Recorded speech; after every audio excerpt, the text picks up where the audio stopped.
En esta oportunidad vamos a tocar un tema muy interesante del derecho administrativo. Es el contencioso administrativo. A nivel mundial van a encontrar otras figuras que son lo mismo, pero que son otros sistemas de contencioso administrativo.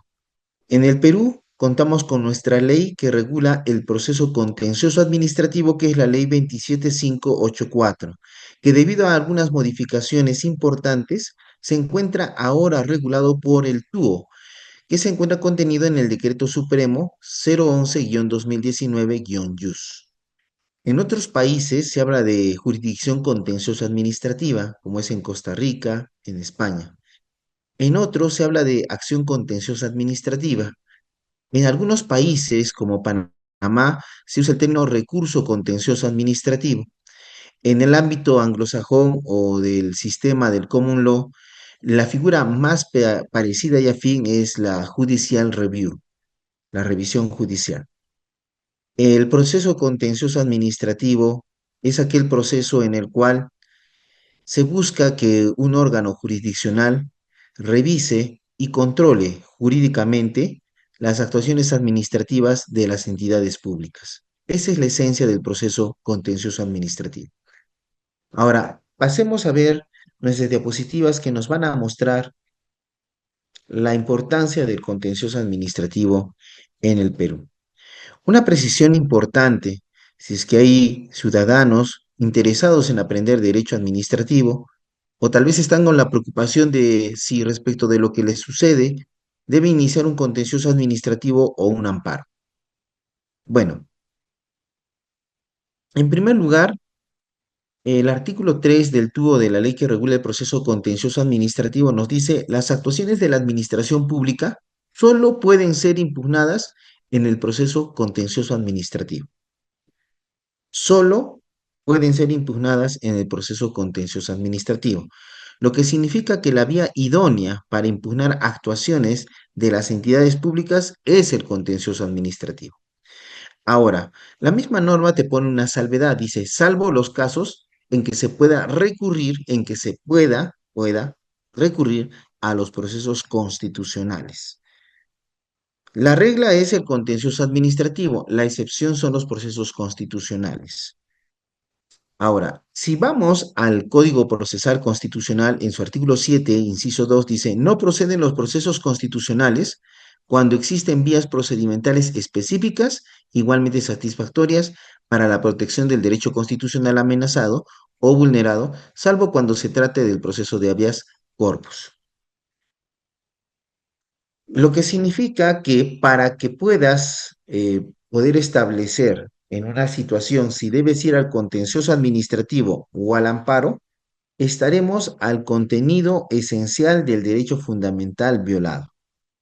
Si la actuación de la administración pública viola el contenido esencial del derecho fundamental, entonces debemos irnos al proceso de amparo. Pero si la violación del derecho fundamental no se refiere a su contenido esencial, entonces nos iremos al contencioso administrativo. Un ejemplo, estamos hablando de un trabajador CAS que ha sido destituido en primera instancia. ¿Cuál sería la vía adecuada para que él pueda impugnar esto? ¿El contencioso o el amparo? Estamos hablando de un servidor destituido mediante una resolución. En ese caso puede alegarse la violación del debido proceso en el procedimiento disciplinario. Sin embargo, la violación debe ser en su elemento sustancial. Como no lo es, la vía adecuada para estos casos es el contencioso administrativo. Y ya en la realidad, varios servidores públicos que iniciaron amparos se han visto perjudicados porque al final se les ha aplicado esto que indica el nuevo Código Procesal Constitucional sobre la existencia de una vía procedimental específica. ¿Cuándo podría recurrirse un contencioso a un proceso de amparo? Imaginemos un trabajador CAS, pero no es un trabajador CAS cualquiera que ha sido despedido. Nos estamos refiriendo a un trabajador CAS que es discapacitado y cuenta con el carnet de CONADIS. En ese caso, como la Constitución indica expresamente que protege a la persona con discapacidad y también dice que protege al discapacitado que trabaja. Evidentemente, un despido del discapacitado debidamente acreditado como tal habilita la acción de amparo y no el contencioso administrativo. Entonces, no pensemos que el amparo es una regla. El amparo es una excepción a la regla del contencioso administrativo, respecto del cual todas las personas podemos impugnar actuaciones de la administración pública. Hecha esa precisión, veamos la finalidad del proceso contencioso administrativo. Indiqué que el proceso contencioso administrativo es aquel proceso en el cual se espera que el órgano jurisdiccional realice un control jurídico de las actuaciones de las entidades públicas. Esa es la finalidad del contencioso administrativo. En este caso, nos dice que la acción contenciosa administrativa tiene por finalidad el control jurídico por el Poder Judicial de las actuaciones de la administración pública sujetas al derecho administrativo. Esto es muy importante. Te dice el control jurídico. Significa que no solamente este control jurídico implica un control de legalidad, esto es que los actos sean acordes a la ley, sino implica un control constitucional, que los actos también sean acordes con la Constitución. Y también implicará un control de convencionalidad, que los actos de la administración pública no transgredan tratados internacionales sobre derechos humanos. La segunda parte de que el control jurídico, ya sea legal, constitucional o convencional, por el Poder Judicial de las actuaciones de la administración pública, son las sujetas al derecho administrativo. Es que hay actuaciones de la administración pública que no están sujetas al derecho administrativo. Nos referimos a las actuaciones de la administración pública gubernamentales. Una resolución suprema que dispone el pase de tropas peruanas por territorio nacional no es un acto administrativo que afecta a los administrados, es un acto gubernamental. Y al ser un acto gubernamental no está sujeto al control jurídico por parte del Poder Judicial. Otra tercera cosa que puedes verificar de esto, que en el Perú el contencioso administrativo está a cargo del Poder Judicial. Esto significa que se va a iniciar en un juez especializado, en segunda instancia irá a una sala superior y en tercera instancia a la Sala Suprema de la Corte Suprema, con lo cual termina el contencioso administrativo.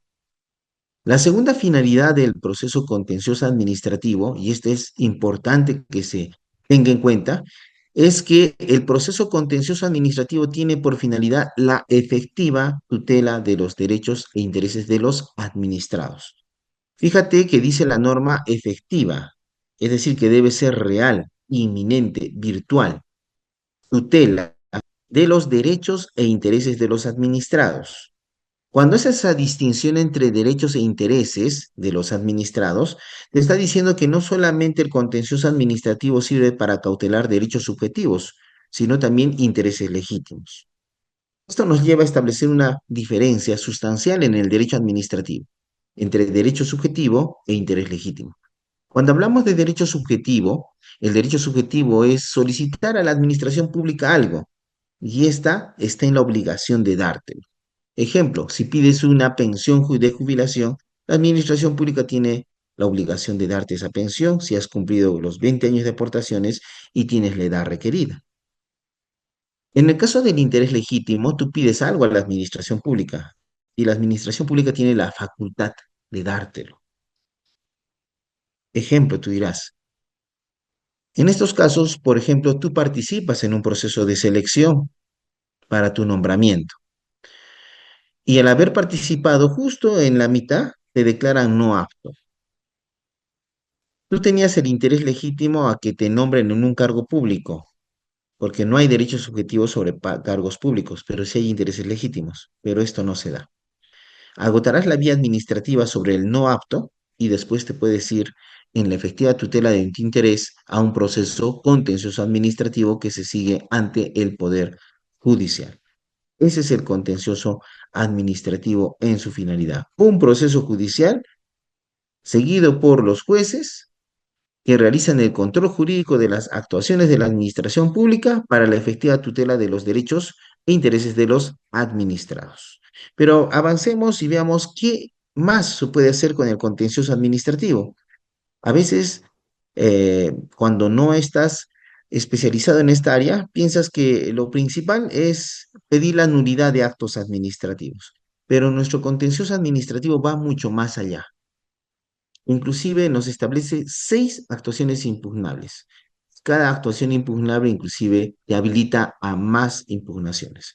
La primera actuación impugnable, como puedes ver en este cuadro, dice, son impugnables en el contencioso administrativo los actos administrativos. Un acto administrativo es una declaración de voluntad de las entidades públicas que afecta a situaciones jurídicas de los administrados. Por ejemplo, la resolución de alcaldía que te impone una sanción de multa de 5 UITs. Ese es un acto administrativo. Pero dice, y cualquier otra declaración administrativa. Esto implica que también puedes impugnar a través del proceso contencioso administrativo, por ejemplo, actos de administración, un memorando que dispone indebidamente la rotación de un trabajador. Eso es una declaración administrativa que sin ser acto administrativo, pero es un acto de administración, afecta situaciones jurídicas de los administrados y requiere de un control jurídico. En segundo lugar, también se considera una actuación impugnable el silencio administrativo, la inercia administrativa y cualquier otra omisión de la administración pública. El silencio administrativo es una ficción legal por la cual, en caso que no te responda la entidad pública en los plazos previstos en la ley, se entiende que opera el silencio. Y dependiendo de lo que pides, se entiende que puede ser positivo o negativo. Generalmente la regla reina es que será sujeto a silencio positivo lo que no está sujeto a silencio negativo. ¿Qué está sujeto a silencio negativo en esencia? Los pedidos que afectan el interés público. Quiero ser dueño de la plaza mayor. Interés público negativo. Obligaciones de dar a cargo del Estado están sujetos a silencio negativo. Deme 1 millón de soles por indemnización. Silencio negativo. Obligaciones de hacer a cargo del Estado. Quiero que demuela la casa de mi vecino, mucha bulla hace, silencio negativo. Y la transferencia de facultades, transfiérame la facultad de sancionar a los funcionarios corruptos. Esos supuestos están sujetos a silencio negativo. Si tu pedido no está en uno de esos supuestos, se entiende que es silencio positivo. Ahora, también se impugna la inercia. La inercia administrativa se refiere a el incumplimiento de una ley o de un acto administrativo firme. Es decir, hay una ley que le dice, entidad, haz esto. Hay un acto administrativo firme que dice que se cumpla determinada actuación, pero no se hace. Eso es la inercia y eso es impugnable. Y dice, y cualquier otra omisión de la administración pública. ¿Qué otra omisión de la administración pública se podría impugnar? El incumplimiento de prestaciones públicas. Por ejemplo, el incumplimiento de la prestación continua y permanente del servicio público de agua en una localidad. La tercera actuación impugnable es la actuación material que no se sustente en acto administrativo. Las actuaciones materiales son los actos de ejecución del acto administrativo. El acto administrativo puede ser la resolución que impone una multa al administrado. La actuación material son los actos de ejecución de la multa, como puede ser un embargo. Si es que esa medida, esa resolución que impone sanción también establece una medida correctiva de demolición, eso también, la demolición que se da en la vida real, que es el acto de ejecución, eso es la actuación material. Lo que sucede es que en este caso la actuación material no viene precedida de un acto administrativo, se da porque sí. Ejemplo, colocas material en la vía pública y lejos de que venga un fiscalizador y te advierta, viene la maquinaria pesada y se lleva todo tu material a la municipalidad. Esa actuación de llevarse tu material de construcción, esa es la actuación material. Cuando tú pides, oye, ¿con qué estás haciendo esto? Y no hay, es una actuación material que no se sustenta en acto administrativo. En la doctrina del derecho administrativo se le denomina vía de hecho. Otro supuesto de actuación impugnable son actuaciones materiales de ejecución de actos administrativos que transgrede principios o normas del ordenamiento jurídico. Ejemplo, te imponen la multa, no pagas la multa. Pasa a ejecución coactiva. Te notifican con la solución 1 diciendo cumple con pagar o iniciamos la ejecución forzada. En ese punto tú le dices, oye, ha prescrito. Pese a que le has dicho que ha prescrito, y en verdad ha prescrito, el ejecutor coactivo continúa con la ejecución. Allí se produce una actuación material de ejecución de actos que transgrede principios y normas del ordenamiento jurídico, porque expresamente la ley de ejecución coactiva establece que la suspensión de un procedimiento de ejecución coactiva se da cuando prescribe la obligación de pagar. 5. Las actuaciones u omisiones de la administración pública respecto de la validez, eficacia, ejecución e interpretación de los contratos de la administración pública. En la ley de contrataciones públicas se habla de los contratos menores, aquellos contratos menores de 8 UITs. Obligatoriamente están sujetos a conciliación, pero si no hay conciliación, no están sujetos a arbitraje directamente como así son los contratos mayores. Por lo tanto, en esas situaciones se puede recurrir al proceso contencioso administrativo para verificar actuaciones u omisiones de la administración respecto de la validez, eficacia, ejecución o interpretación de los contratos de la administración pública. La última actuación impugnable son las actuaciones administrativas sobre el personal dependiente al servicio de la administración pública. Esto ha recibido algunas modificaciones conforme a nuestra jurisprudencia nacional. Y este presupuesto de actuaciones impugnables sobre el personal se limita a los trabajadores CAS, a los trabajadores 276 y a los trabajadores de la ley 30.057. Estos tres trabajadores se van siempre a un contencioso administrativo en defensa de sus derechos, excepcionalmente a procesos de amparo. Es distinto el caso de los trabajadores 728 del Estado, que ellos se van al proceso laboral, no al contencioso administrativo.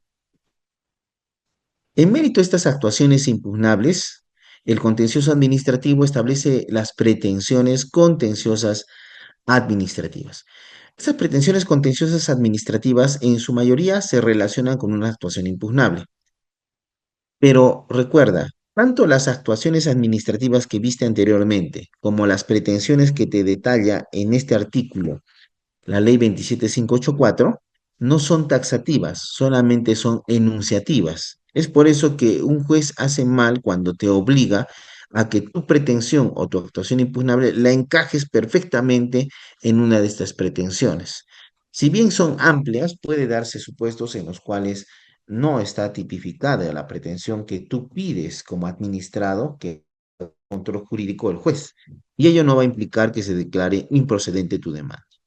Ahora, cuando hablamos de las pretensiones, la primera pretensión contenciosa administrativa es la pretensión de nulidad, la nulidad del acto administrativo o de la declaración administrativa. Y es interesante indicarte que esa nulidad no solamente es total de todo el acto administrativo, sino que puede ser parcial. Y también puedes pedir la ineficacia del acto administrativo. La nulidad implica decirle, señor juez, ese acto administrativo ha nacido viciado, es decir, desde que nació ya estaba mal. Cuando hablamos de un supuesto de ineficacia, le decimos, señor juez, el acto administrativo está bien, no estamos discutiéndolo aún. Lo que estamos discutiendo es que no puede producir efectos, por ejemplo, por una notificación deficiente. La segunda pretensión es la de reconocimiento o restablecimiento del derecho o interés jurídicamente tutelado, para que te reconozcan un derecho o para que te restablezcan un derecho si te lo habían quitado. Pero ahí empieza una dicotomía entre las dos pretensiones en el contencioso administrativo. La primera pretensión que hablamos es la pretensión de nulidad y la segunda pretensión, según la doctrina del derecho administrativo, se llama la pretensión de plena jurisdicción. Y esa pretensión de plena jurisdicción se divide en las otras tres pretensiones que puedes ver en este recuadro. La tercera pretensión es la declaración de contraria a derecho y el cese de una actuación material que no se sustente en acto administrativo, como el caso del servidor CAS que va a trabajar y no le permiten el ingreso. Eso es una actuación material sin acto administrativo. ¿Y qué pasa en ese caso? Voy a decirte directamente un contencioso administrativo, pedir que se declare contraria a derecho la actuación material de despido de hecho y como consecuencia del cese se te disponga tu reposición laboral. La cuarta pretensión contenciosa administrativa dice, se ordene a la administración pública la realización de una determinada actuación a la que se encuentre obligada por mandato de la ley o en virtud de un acto administrativo firme. Esta es la pretensión contenciosa administrativa que coloquialmente le denominamos de cumplimiento. Y claro, se asemeja bastante y son casi iguales al proceso de cumplimiento. Por eso a veces se dice que el contencioso administrativo en el Perú tiene su proceso contencioso administrativo de cumplimiento. Es decir, si la entidad incumple una ley, puedes usar esta pretensión. Si la entidad pública incumple un acto administrativo, usas esta pretensión. La última pretensión es la pretensión de indemnización por los daños y perjuicios que te causa la entidad pública o sus funcionarios. Sin embargo, tiene una especial consideración en lo contencioso administrativo. En lo contencioso administrativo solo puedes pedir esta indemnización por daños y perjuicios si la acumulas a alguna de las cuatro anteriores pretensiones. Ejemplo, solicito se declare la nulidad de la resolución que me impone sanción de destitución y como consecuencia se disponga el pago de una indemnización de 10 remuneraciones mínimas vitales. ¿Ves cómo acumulé la pretensión de indemnización? En el caso que el administrado o el servidor público pretendan solamente solicitar la indemnización en contra del Estado, en el caso del administrado se irá al proceso civil, donde la indemnización lo puede pedir como pretensión única. En el caso del servidor público, este irá a un proceso laboral, donde como pretensión única tramitará la indemnización. El agotamiento de la vía administrativa. El agotamiento de la vía administrativa es un requisito de procedencia de la demanda contenciosa administrativa. Si no agotas la vía administrativa, te van a declarar improcedente la demanda. Sin embargo, no pienses que siempre te van a decir que agotes la vía administrativa. Hay excepciones al agotamiento de la vía administrativa. Por ejemplo, son excepciones al agotamiento de la vía administrativa cuando en la demanda se formule la pretensión de cumplimiento. Recuerdas que es que se ordene a la administración pública que cumpla con una ley o acto administrativo. Esa pretensión no exige el agotamiento de la vía administrativa. Lo único que te exige es el agotamiento de una vía previa. Que presentes una reclamación para que la entidad cumpla con la ley o el acto y si en 15 días hábiles no cumple, ya puedes presentar tu demanda sin haber agotado la vía administrativa. Otra excepción a esta regla es cuando es un tercero el que demanda el contencioso administrativo. Por ejemplo, se emite en un procedimiento una licencia a favor de un administrado, pero resulta que esa licencia, que es un acto administrativo, perjudica a una persona. Esa persona perjudicada con esa licencia derivada de un acto administrativo se considera tercero administrado y está exonerado de agotar la vía administrativa. Ahora, ¿cuáles son los plazos para recurrir a lo contencioso administrativo? Esto es muy importante porque los plazos establecidos en lo contencioso administrativo son plazos de caducidad. Es decir, si pasa, ya perdiste derecho y acción. Por eso es importante los plazos en lo contencioso administrativo. Y en efecto, escucha bien, cuando lo que vas a impugnar es un acto administrativo, una actuación material de ejecución de actos administrativos, las actuaciones u omisiones respecto de los contratos y las actuaciones sobre el personal dependiente al servicio de la administración pública, el plazo será de 3 meses a contar desde el conocimiento o notificación de la actuación impugnada.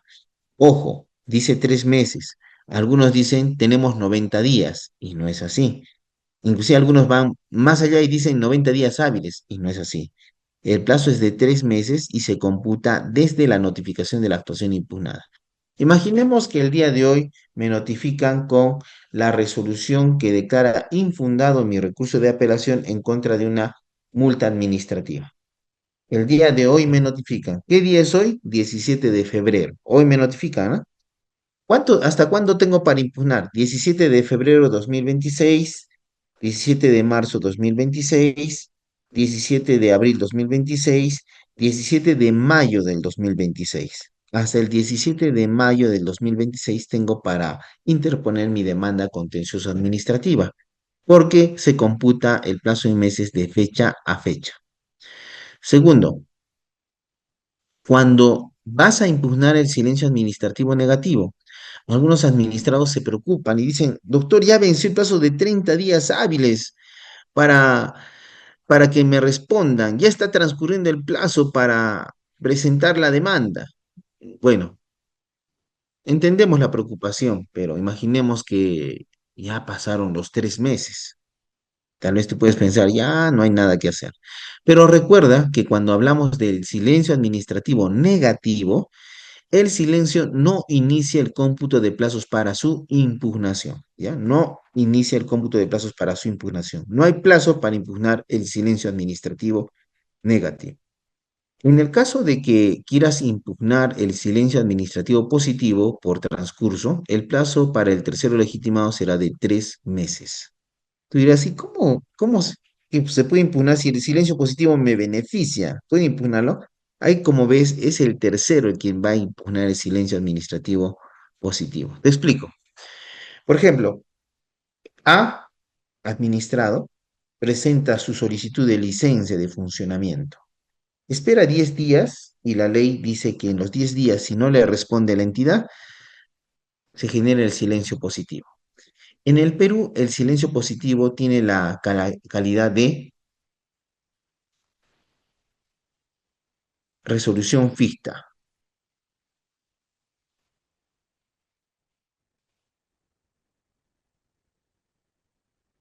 Entonces, por ejemplo, se inicia licencia de funcionamiento, se genera silencio positivo. Ese silencio positivo tiene la característica de ser una resolución ficta. Le beneficia al administrado A, pero aparece que el administrado B se da cuenta que esa licencia le perjudica. Es una licencia para expendio de licor y yo cruzando la vereda tengo mi colegio de niños. Evidentemente soy un tercero legitimado para impugnar ese acto administrativo ficto que en silencio positivo se ha dado. Y para eso, desde que yo tomo conocimiento, por ejemplo, yo voy a la municipalidad, ¿me da copia todavía de de la solicitud? Sí, aquí está. Entonces, inmediatamente, a partir de allí, transcurren los 3 meses.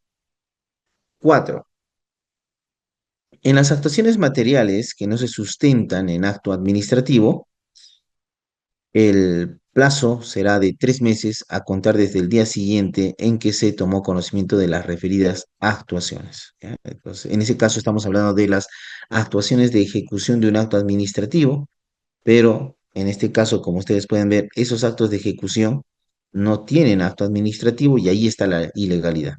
En ese caso, desde que conoces de las actuaciones materiales, el plazo para impugnarlo es de 3 meses.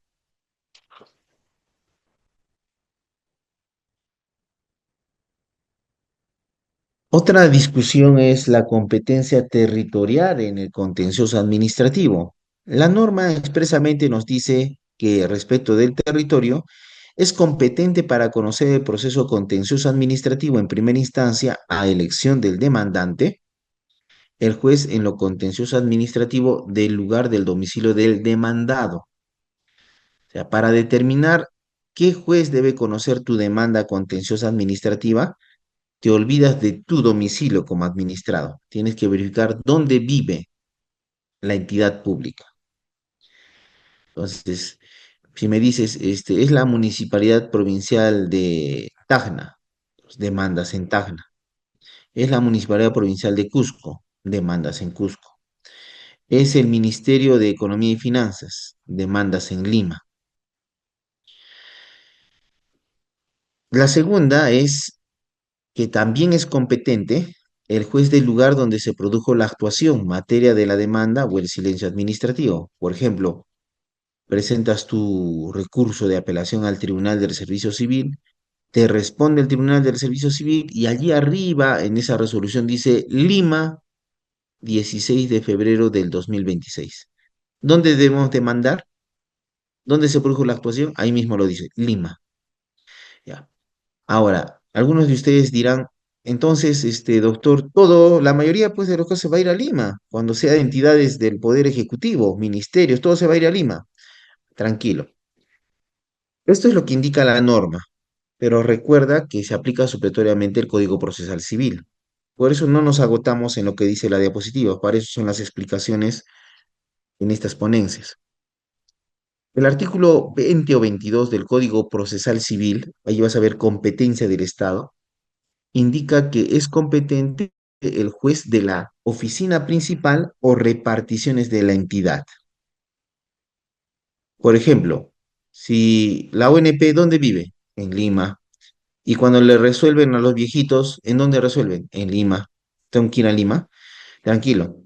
Recuerda que tiene oficinas desconcentradas. En Arequipa tiene una oficina desconcentrada. Por lo tanto, puedes demandarlo en esa repartición. Entonces, esa es la posibilidad que te da. Inclusive esto es muy discutible porque no puede afectar el derecho de acción, el derecho de poder recurrir a un órgano jurisdiccional, obligándole al administrado a presentar su demanda en Lima, teniendo en cuenta los costos. Más bien esto se refiere a que si estás demandando respecto de una actuación de una municipalidad provincial, será en la provincia donde tienes que demandar y los jueces competentes estarán allí. Otra figura es, ¿y quién puede demandar? El contencioso administrativo. Dice, tiene legitimidad para obrar activa. ¿Quién puede ser el demandante? Quien afirme ser titular de la situación jurídica sustancial, protegida o que haya sido o esté siendo vulnerada por la actuación administrativa impugnable. Cuando habla de situación jurídica sustancial, se refiere a la teoría de las situaciones jurídicas. La teoría de las situaciones jurídicas se divide en subjetivas y objetivas. Las subjetivas son pasivas y activas. Por ejemplo, en este caso que yo estoy hablando, hay situaciones jurídicas. Hay una situación jurídica pasiva, donde yo tengo la obligación de exponer, y una situación jurídica activa. Ustedes tienen el derecho de que se termine esta exposición.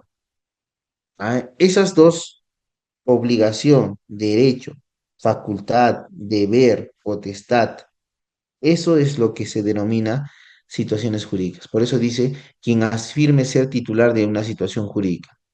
¿Sabes que yo tengo derecho a mi compensación vacacional? La municipalidad no me ha pagado. Estás afirmando ser el titular del derecho subjetivo a la compensación vacacional, que es una situación jurídica sustancial. Ahora, ¿quiénes pueden ser demandados en el proceso contencioso administrativo? Ya, pueden ser demandados en el proceso contencioso administrativo. En primer lugar, la entidad administrativa que expidió en última instancia la declaración administrativa impugnada. Si estoy impugnando una resolución del Tribunal del Servicio Civil, que es un órgano de la Autoridad Nacional del Servicio Civil, a quien debo demandar es a la Autoridad Nacional del Servicio Civil. También pueden ser demandados la entidad pública cuyo silencio, inercia u omisión es objeto del proceso. ¿Quién es quien no cumple con la ley? Es el Ministerio de Justicia. Entonces, es el Ministerio de Justicia el demandado. En tercer lugar, entidad administrativa cuyo acto u omisión produjo daños y su resarcimiento es discutido en el proceso. Entonces, en este caso está diciendo, la entidad que te produce daños, ella puede ser demandada. Pero con la precisión que recuerda que en estos casos la indemnización por daños y perjuicios se acumula a otra pretensión en lo contencioso administrativo. Antes de continuar, tal vez alguno ya es un poco más experto en derecho administrativo, hay un proceso contencioso administrativo de lesividad. No lo vas a encontrar expresamente, pero de la lectura vas a encontrar cuál es. Hablamos del proceso contencioso administrativo de lesividad. Es un proceso administrativo, contencioso administrativo especial. Tú dirás, ¿por qué? Porque en ese caso, el demandante es la entidad pública y el demandado es el administrado que se benefició con un acto de esta entidad pública. Lo común es lo que hemos visto. El administrado, titular de la situación jurídica sustancial, es el demandante. La entidad pública es el demandado. Pero existe esa excepción. Recuerda que el derecho está lleno de reglas y también de excepciones. Y la historia del derecho es que en determinado momento las excepciones se vuelven reglas y las reglas se vuelven excepciones. Por ejemplo, en Roma, el de la esclavitud era una institución jurídica, una regla. Actualmente eso ha sido eliminado, ¿correcto? Ya. Para que te admitan tu demanda contenciosa administrativa, allí nos remitimos a los requisitos de admisibilidad previstos en el artículo 424 y 425 del Código Procesal Civil. Recuerda siempre que en lo que no diga la ley que regula el proceso contencioso administrativo, en su tubo, el Decreto Supremo 011-2019-JUS, en lo que no diga este tubo, te vas al Código Procesal Civil. Y en este caso expresamente te lo dice. Respecto de la admisibilidad de la demanda, estás al 424 y 425 del Código Civil. Y te, y te dice lo siguiente, es requisito especial de admisibilidad de la demanda el documento que acredite el agotamiento de la vía administrativa, salvo las excepciones que ya hemos visto, ¿no? El tercero que demanda o cuando voy a impugnar una actuación material. ¿Ya? Entonces, el documento que acredita el agotamiento de la vía administrativa. En el silencio administrativo será el recurso administrativo de apelación, el cargo. En el, cuando te emite la resolución que resuelve el recurso de apelación, esa resolución es el documento que agota la vía administrativa. Ojo, esos documentos no tienen que decir expresamente, yo agoto la vía administrativa. Simplemente del íter de la vía administrativa se puede determinar que agota la vía administrativa. Inclusive eso deriva en un principio del contencioso administrativo, el principio de favorecimiento, por el cual el juez, en caso de duda, deberá entender que debe admitir a trámite la demanda. En caso de duda sobre el agotamiento de la vía administrativa, debe entender que debe agotar la vía, no, debe admitir a trámite la demanda. ¿Cuáles son los requisitos del artículo 424? La designación del juez ante quien se interpone, teniendo en cuenta la competencia territorial que hemos indicado. Nombres, datos de identidad, dirección domiciliaria, domicilio procesal y domicilio procesal electrónico, casilla judicial electrónica. El Código Procesal Civil con rango de ley no te establece casilla física. El 3 es el nombre y dirección domiciliaria del demandado. El petitorio que comprende la declaración clara y concreta de lo que se pide. 5. Los hechos en que se funde el petitorio expuestos enumeradamente en forma precisa, con orden y claridad. 6. La fundamentación jurídica del petitorio. 7. El monto del petitorio, salvo que no pudiera establecerse. 8. El ofrecimiento de todos los medios de prueba. En el contencioso administrativo puedes usar todos los medios de prueba, pero a veces porque es generalmente cuestiones de puro derecho, la prueba es documental, pero no impide que puedas ofrecer más medios de prueba. 9. La firma del demandante y como hay defensa cautiva, la firma del abogado. El artículo 425 te establece como requisitos adjuntar a la demanda copia legible del documento de identidad y si ofreciste documentos como medios probatorios, también los debes anexar a la demanda. Ahora, en el proceso contencioso administrativo vas a encontrar dos vías procedimentales. La vía procedimental del proceso urgente y la vía procedimental del proceso ordinario. La vía procedimental del proceso urgente admite que se tramiten en ella las siguientes pretensiones. Uno, el cese de cualquier actuación material que no se sustente en acto administrativo. Dos, el incumplimiento por la administración pública de una determinada actuación a la que se encuentre obligada por mandato de la ley o en virtud de un acto administrativo firme.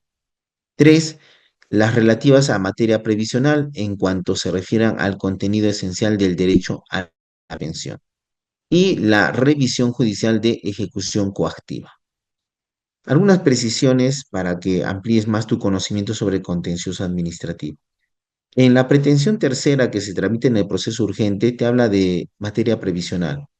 En efecto, el contencioso administrativo tiene sus subespecialidades. Hay el contencioso administrativo laboral, el contencioso administrativo previsional, hay contencioso administrativo tributario y un contencioso administrativo civil.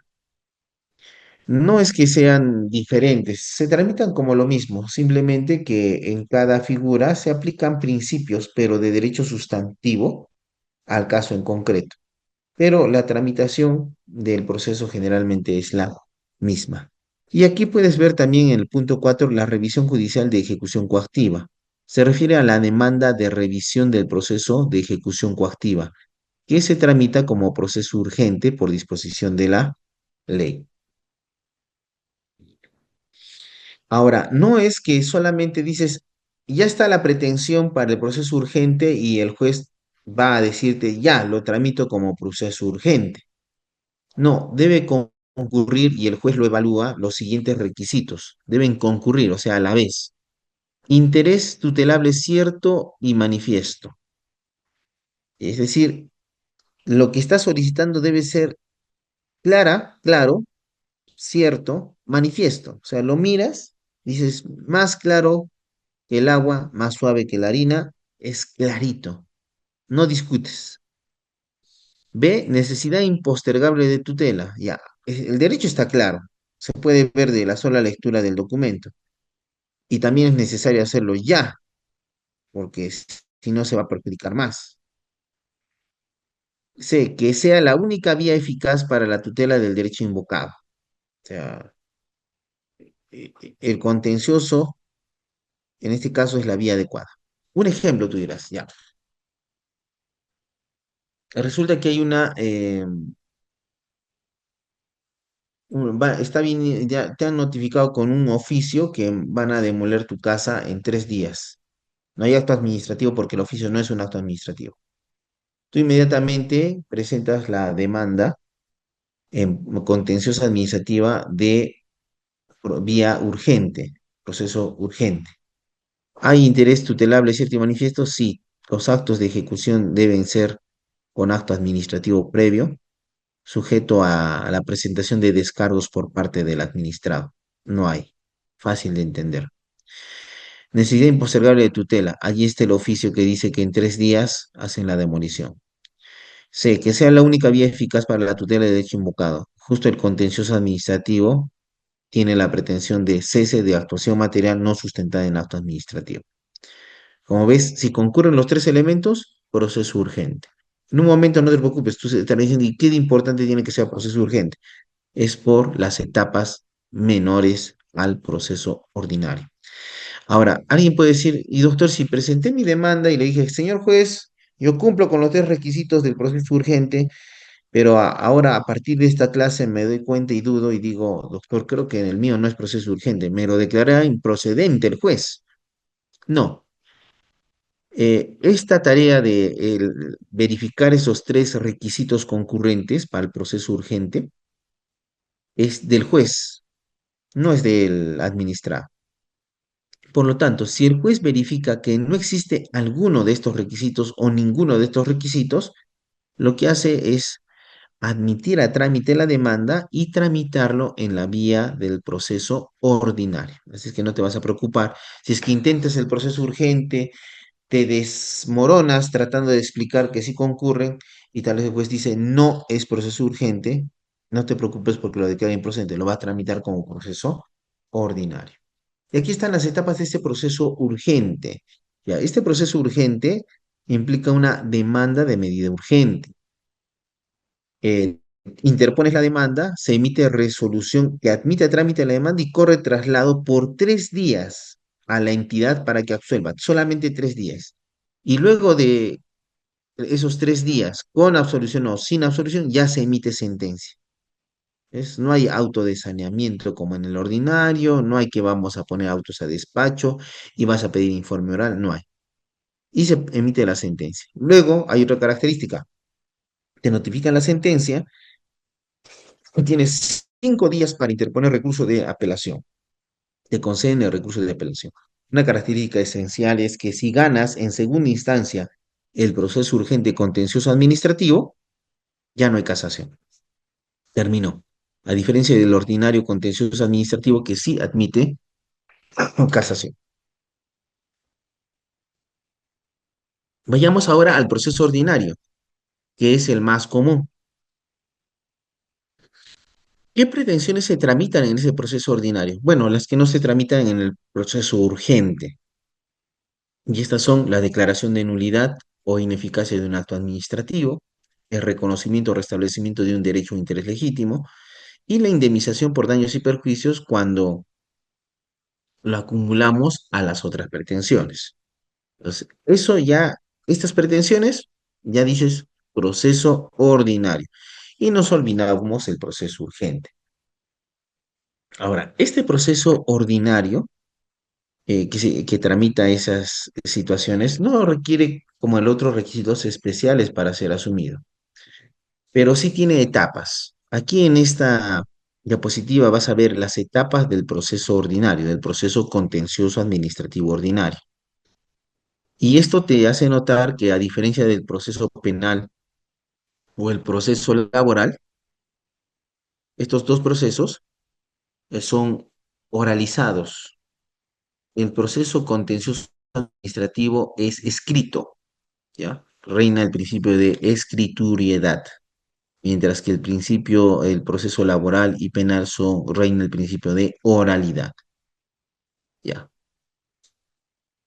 No creas también que la oralidad es lo máximo, porque depende también de los ánimos del órgano judicial. No es lo mismo un juez que escucha tus alegatos orales y dirige toda una audiencia oral a las 8 de la mañana, que un juez que ve tu proceso el mismo a las 4 de la tarde, cuando ya está cansado, menos activo, menos preguntas, a diferencia en la mañana.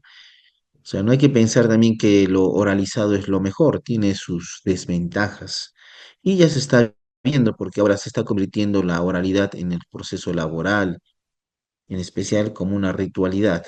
Van a conciliar las partes, no concilian. Se acabó la audiencia, continuamos en próximos 3 meses. Audiencia de juzgamiento. Si ya tiene una idea el juez, en la audiencia de juzgamiento solamente escucha y él ya sabe lo que va a resolver.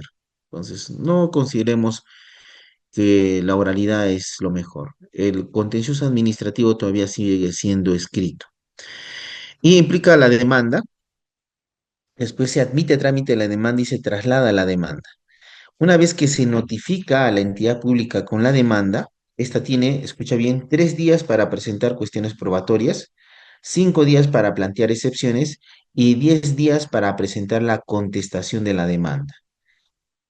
Pues claro, esto para los que actúan como abogados de la entidad o procuradores de la entidad, porque a veces ellos presentan la contestación y dejan pasar los plazos para presentar cuestiones probatorias o excepciones, y eso podría acarrearles responsabilidad de verificarse que sí había fundamento para una cuestión probatoria o excepciones. Ojo, y esto es importante, expresamente se indica que en el proceso contencioso administrativo no procede la reconvención. Una vez que se presenta la contestación o sin ella, el juez emitirá la resolución que declara la relación jurídica procesal válida, fija puntos controvertidos y admite o rechaza los medios probatorios. En este acto también resuelve si hay excepciones. Cuando la actuación de los medios de prueba ofrecidos lo requiera, o sea, dependiendo de los medios de prueba que se ofrecen, primero se admite, se señala día y hora para la audiencia de pruebas. Entonces, luego de expedido el auto de saneamiento a la audiencia de pruebas, el expediente queda expedito para dictar sentencia. Cuando dice la resolución, estoy expedito para emitir sentencia, el administrado demandante tiene el plazo de 3 días hábiles para pedir informe oral. Luego se realiza el informe oral y se emite sentencia. El plazo para impugnar esta sentencia, si es que es negativa a la entidad o al administrado, es de 5 días hábiles, 5 días hábiles para interponer recurso de apelación. Ahora, en el contencioso administrativo se habla de los recursos impugnatorios. Se puede, si hay decretos, recuerda que las resoluciones judiciales se dividen en decretos que no requieren motivación y son de mero trámite, autos que se pronuncien por cuestiones diferentes al fondo pero que requieren fundamentación, y sentencias, que es el acto jurisdiccional que resuelve el caso en el fondo. Entonces, si es que un decreto es contrario a nuestros intereses, puedes interponer el recurso de reposición. Si es que se ha emitido una sentencia o un auto, excepto las sentencias en revisión, o sea, las sentencias de segunda instancia, puedes interponer recurso de apelación. Si es que es una sentencia expedida en revisión, o que es lo mismo una sentencia de vista de segunda instancia, o un auto que en revisión pone fin al proceso. Imaginemos, salió en primera instancia auto de saneamiento fundada la excepción de caducidad. Apelo y se emite un auto de revisión que dice confirmo la improcedencia por caducidad de la acción. Entonces, contra esa sentencia en revisión o este auto en revisión procede el recurso de casación. Y en el caso que una resolución declare inadmisible o improcedente un recurso de apelación o casación, procede el recurso de queja. También procede el recurso de queja contra la resolución que concede el recurso de apelación con efecto distinto al solicitado. Y con eso cumplimos con nuestra clase del día de hoy sobre el proceso contencioso administrativo. Te hago un pequeño resumen para que quede fijas las ideas. El proceso contencioso administrativo es un proceso judicial que se sigue a través de órganos judiciales, quienes tienen el deber de realizar un control jurídico de las actuaciones de la administración pública para la efectiva tutela de los derechos e intereses de los administrados. Este proceso contencioso administrativo tiene actuaciones impugnables. Las principales, el acto administrativo, silencio administrativo, actuaciones materiales, actuaciones sobre el personal y actuaciones en contrataciones públicas menores. Esto también deriva en pretensiones contenciosas administrativas, lo que puedes pedir en el contencioso: la nulidad de un acto administrativo, la ineficacia de un acto administrativo, el reconocimiento o restablecimiento de un derecho, el cese de una actuación material o en su caso la indemnización si es que va acumulada a las anteriores pretensiones. El proceso contencioso administrativo se va a dividir en dos vías procedimentales: la vía del proceso urgente y la vía del proceso ordinario. La vía del proceso urgente tramita las pretensiones de cumplimiento de una ley o acto administrativo firme y las actuaciones materiales no sustentadas en acto administrativo. Para que proceda el proceso urgente requiere interés cierto y tutelable.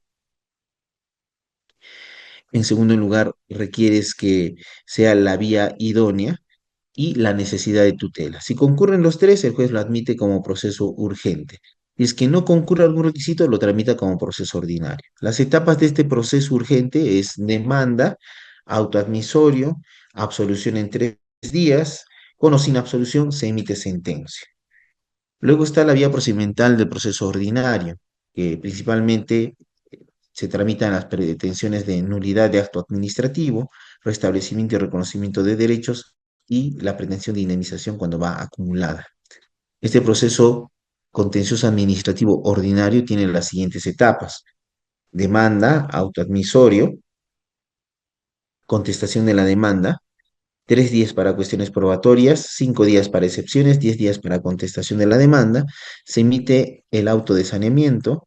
Si es que hay audiencia de pruebas, se hace la audiencia de pruebas. Si no, con la resolución que dice pongo los autos a despacho, informe oral, se realiza el informe oral, se emite sentencia. El plazo para impugnar en ambos casos, tanto en el urgente como en el ordinario, la sentencia es de 5 días hábiles. Los medios impugnatorios que se pueden presentar: contra los decretos, reposición; contra los autos y sentencia, apelación; contra las sentencias de vista y autos de vista, casación. Cuando te declaran improcedente o inadmisible la apelación o la casación, recurso de queja. O cuando te conceden con un efecto distinto al solicitado de la apelación, procede también la queja. También se puede plantear medidas cautelares, especialmente las de innovar y no innovar, antes y durante el proceso o cuando se te emite sentencia. Eso sería el resumen de la clase del día de hoy. Muchas gracias, doctor Pacori, por su excelente ponencia. Asimismo, estimados colegas, vamos a pasar a la ronda de preguntas. Si tienen una interrogante, puedan dejarla por el chat de Zoom o si desean, pueden levantar la mano para habilitarlos. En este caso, nuestra colega Ariana nos menciona, doctor, por qué es importante el agotamiento de la vía administrativa antes de interponer la demanda contencioso administrativa. Eso deriva del artículo 148 de la Constitución Política del Perú. Dice, procede la acción contenciosa administrativa contra los autos o contra las resoluciones que causan Estado. Entonces, allí pasamos a establecer, ¿y cuáles son esas resoluciones que causan Estado? Y cuando ves el desarrollo jurisprudencial y doctrinal, las resoluciones que causan Estado son aquellas que se pronuncian sobre el fondo y agotan la vía administrativa. ¿Y por qué es necesario agotar la vía administrativa?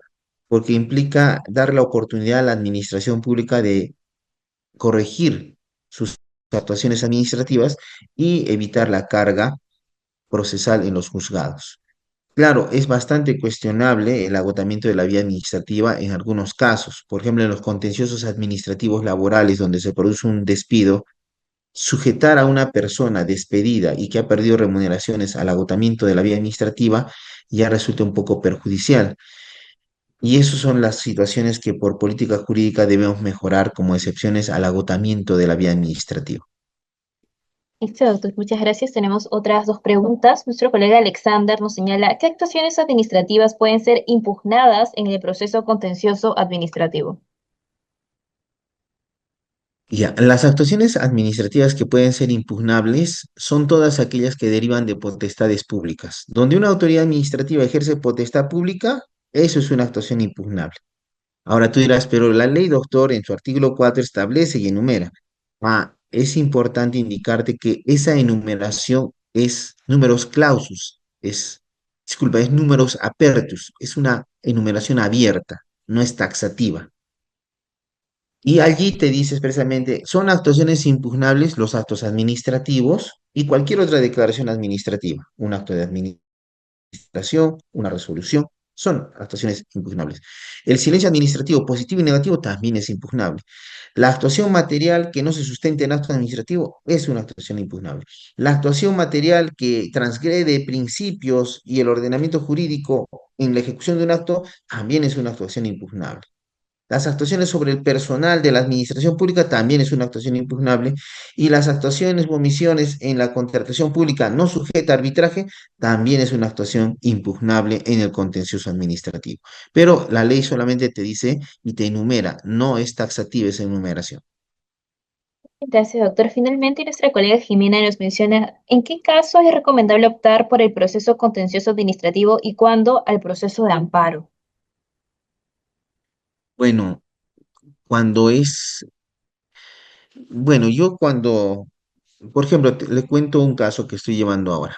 Miren, está discutiendo sobre el teletrabajo. ¿Ya? Lo que pasa que a mi cliente pide teletrabajo y le dan, primero le niega, ella apela al servir y el servir le dice 3 meses. O a veces, y está en eso, a veces le pide a la entidad, dame el teletrabajo y le dice, te doy un mes. Ella apela y el Tribunal de Juicio Civil le dice 3 meses. Ya. Eso hasta ahí, contencioso o amparo.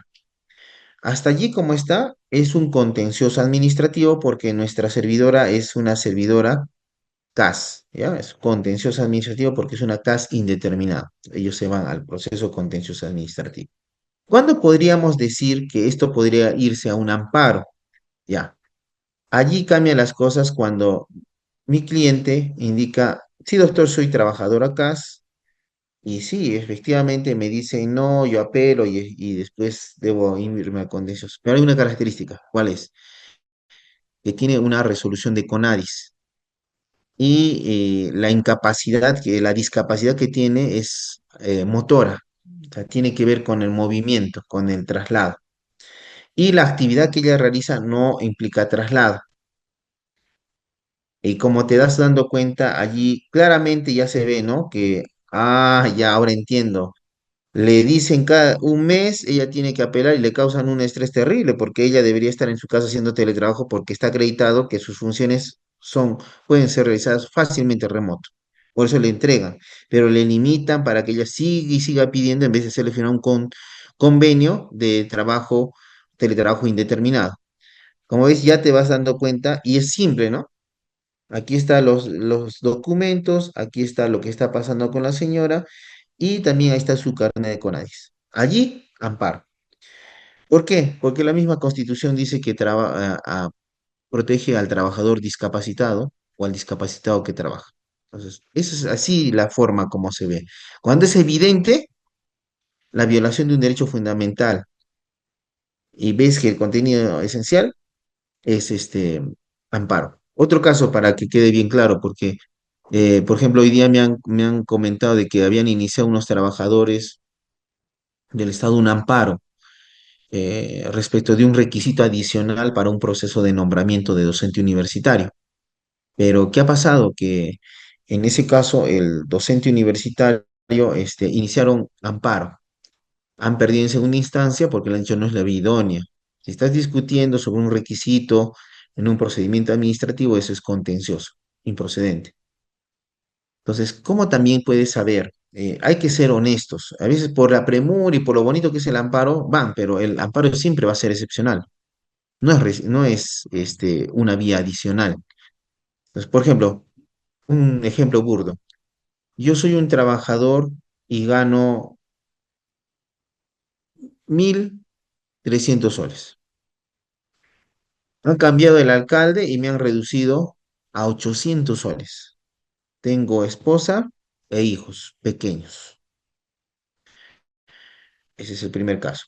Segundo caso, yo soy un funcionario y gano 10.000 soles al mes y me han reducido a 9.900. No tengo esposa ni hijos. ¿Quién de los dos debería irse? En los dos se ha violado derechos, pero ¿quién debería irse a un amparo y quién a un contencioso? Evidentemente, el trabajador que le han reducido al mínimo, menos de la remuneración mínima vital, teniendo esposa e hijos. Él va al amparo. Y es claro, hasta tú mismo seguramente has dicho, sí, pues él tiene que ir al amparo. Esa es la forma como debes determinar. En el otro caso, tú puedes decir, no, yo quiero mi amparo, puedo decirte, mira, hermano, no puede ir a amparo. Tú ganas 10.000 soles, te están reduciendo 100 soles. Tú eres funcionario, no tienes familia. Tu amparo es improcedente. Te lo van a admitir, pero va a decir improcedente. La vía para ti es el contencioso administrativo para valorar tranquilamente si es que corresponde o no que te devuelvan tus 100 soles. Es así como se puede verificar esas cosas. Gracias. Muchas gracias, doctor, por su excelente ponencia. Con esto, estimados colegas, vamos a terminar la ronda de preguntas. Vamos a expresar un cordial reconocimiento por esta excelente ponencia, el doctor José María Pacori. Unas últimas palabras, doctor. Sí, decirle a los que están viendo esta sesión que el proceso contencioso administrativo es un proceso bastante utilizado, más que los procesos laborales, procesos penales y civiles en el Perú. ¿Y en qué sentido? Que el proceso contencioso administrativo laboral se ha vuelto uno de los procesos más utilizados a nivel nacional. Y es importante establecer los criterios, como en esta sesión, centrales de lo que es este contencioso. Y como ustedes a partir de sus preguntas han podido establecer algunas situaciones que no encajan y que deben ser modificadas en un futuro proceso contencioso administrativo en una futura ley que regule el contencioso administrativo. No es que nuestra ley esté mal, porque es una de las más modernas en Latinoamérica, pero nuestra realidad nacional también avanza y eso nos hace ver que el derecho dinámico implica también la modificación de normas que en su momento han sido lo mejor, pero debido a nuestra realidad tenemos que mejorarlas. Muchas gracias. Muchas gracias, doctor. Estimados colegas, muchas gracias por estar en esta sesión magistral. Asimismo, recordarles que este 2 de marzo vamos a iniciar nuestro curso de especialización en procedimientos de ejecución coactiva a cargo del doctor José María Pacori y solamente por estar presentes en esta sesión magistral van a acceder a un descuento exclusivo de 50 soles, ¿sí, doctor? Sí, invitarlos, bueno, una pequeña introducción para que veas lo importante. Nosotros estamos acostumbrados a ver el procedimiento administrativo. Se inicia, por ejemplo, un procedimiento sancionador, ya emiten la resolución final. Interpones los recursos y te inicias tu procedimiento administrativo recursivo. Tampoco se puede. Te vas a un proceso contencioso administrativo ante el juez, que es lo que hoy día hemos visto. Tampoco. ¿Qué es lo que va a quedar? El proceso administrativo de ejecución coactiva. Y en ese proceso ejecutivo de ejecución coactiva, tienes que estar atento a ver los supuestos de suspensión de ese procedimiento de ejecución coactiva. Por ejemplo, tal vez ha prescrito, tal vez un tercero es el obligado y tú no, o tal vez el proceso se debe extinguir porque hay un recurso en trámite, hay un contencioso en trámite. Entonces, allí es importante cómo detener un proceso o verificar si en verdad debes pagar, porque también si a veces te pueden decir, no, no, no vamos a hacer gestiones y la deuda se agranda y tú ves que tienes que pagar cada vez más. Entonces, esto te va a ayudar a que tú puedas verificar si en realidad puedes asesorar, o en tu caso, si eres el administrado, si puedes verificar si es mejor pagar la deuda vía fraccionamiento u otras formas, o en su caso sí, usar todas las armas necesarias para poder suspender dicho proceso, dejar sin efecto medidas cautelares de embargo y lograr el archivo a través de una demanda de revisión del proceso de ejecución coactiva. Entonces, eso es lo que vamos a ver en esta sesión, en este curso especializado sobre procedimientos de ejecución coactiva. Entonces, yo te invito a que te inscribas y participes.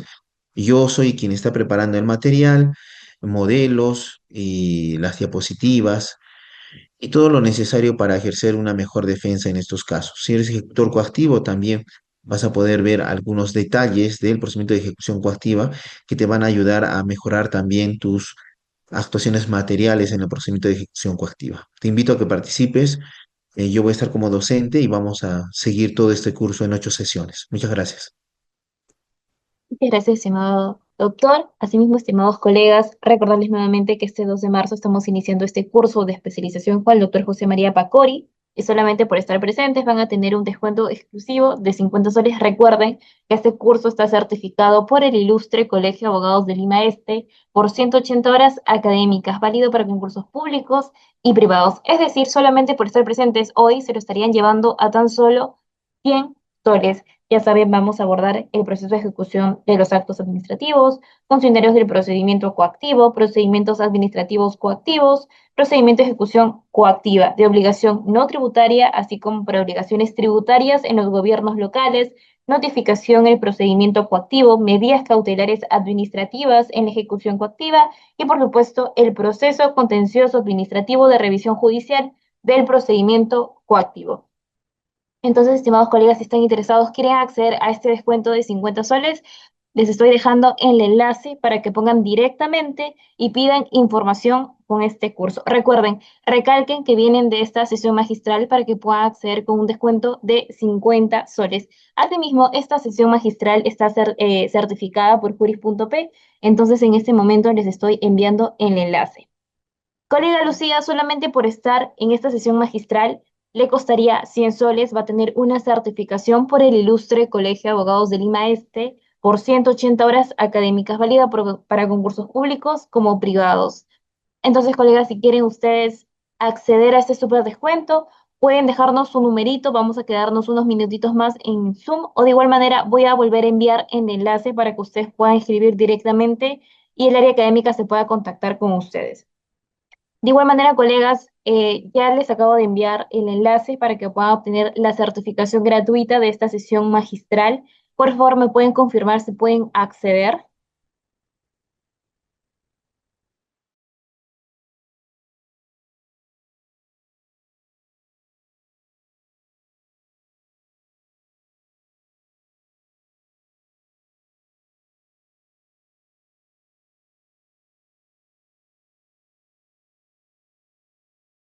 Salió un formulario de asistencia, Muchas gracias, estimado colega, por esa es. confirmar. ¿Sí? ¿Lo escuchamos?